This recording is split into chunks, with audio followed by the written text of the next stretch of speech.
Hi there, I'm Jamie. I'm a bladder cancer survivor and I have an Indiana pouch.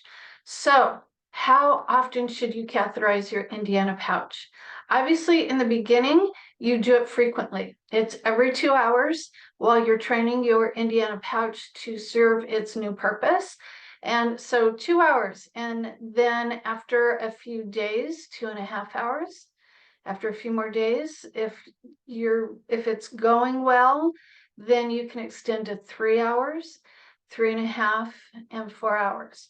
So let me tell you what it looks like now. Fast forward when everything is all dialed in. What I do is I actually have a routine.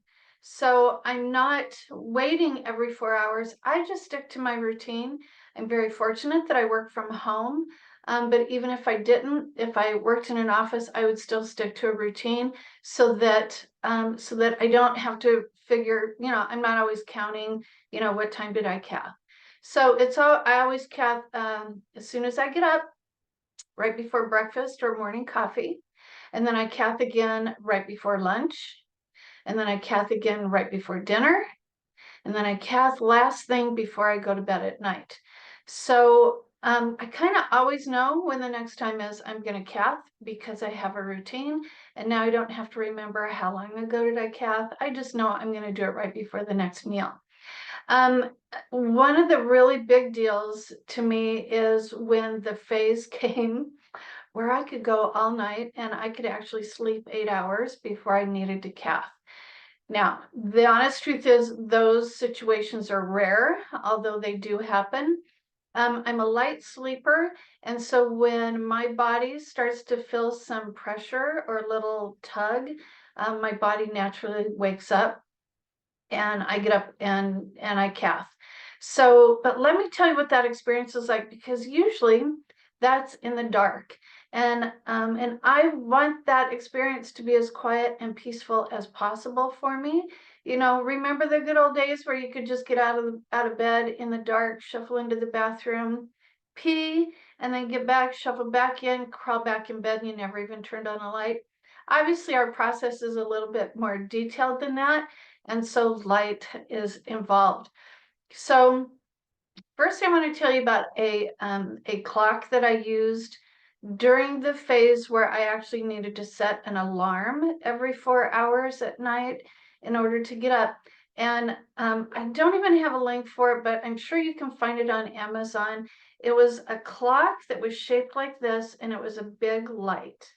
And it was a sunrise light. And so I could set the alarm on that light so that it would go on slowly, like a sunrise. And it was actually the light that would slowly wake me up rather than a jarring alarm. And that was really helpful to me in terms of, in the early days of cathing, there was a lot of anxiety of every time I cathed of, is this going to work? Am I going to have problems? And so the least amount of anxiety that I could put on myself, the better. And so this light was really awesome. The other thing I did in regard to any alarms that I used, I didn't wake up to music. I woke up to the sounds of waterfalls, birds singing, or the sound of rain. And that also made it a very peaceful experience. So now, again, fast forward 8 years later, I let my body wake me up. Excuse me. I let my body wake me up based on the sensation that my Indiana pouch is full. So when I start to wake up, again, I don't want to be turning on a lot of lights. So I have found these little nifty things. These are portable lights. Look, there's no cord. And there's a little dot. And it just turns on and it casts a low light. And I actually have a couple of these placed within my bedroom on the way to the bathroom and then also in the bathroom. So this is one of the smallest ones. I really like it. And it just helps make the experience a little bit more peaceful in the middle of the night and a lot more restful for me. This is another one. It's a bigger one. These things just keep advancing, and I love this. Makes it a lot easier for me. And then this is the last one that's kind of fancy. There isn't even a button. It's a candle. And so it does this, and I turn it on and I put it at the lowest light.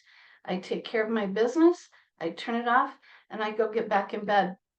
So those kind of things make it really easy for me. One thing I want to add is I don't cath directly into the toilet.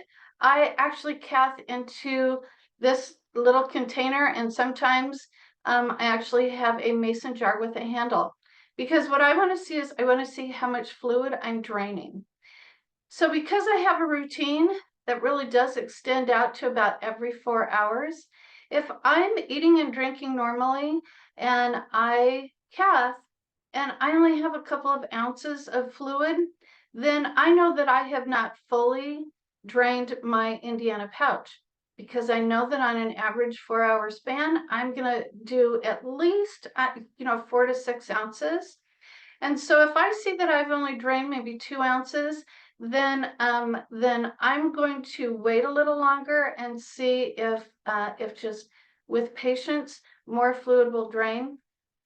And as you get used to catheterizing your Indiana pouch, one of the things you'll see is if you pull the catheter out a little ways and then slide it back in, that actually might generate more fluid. So there you go. That's how to cath.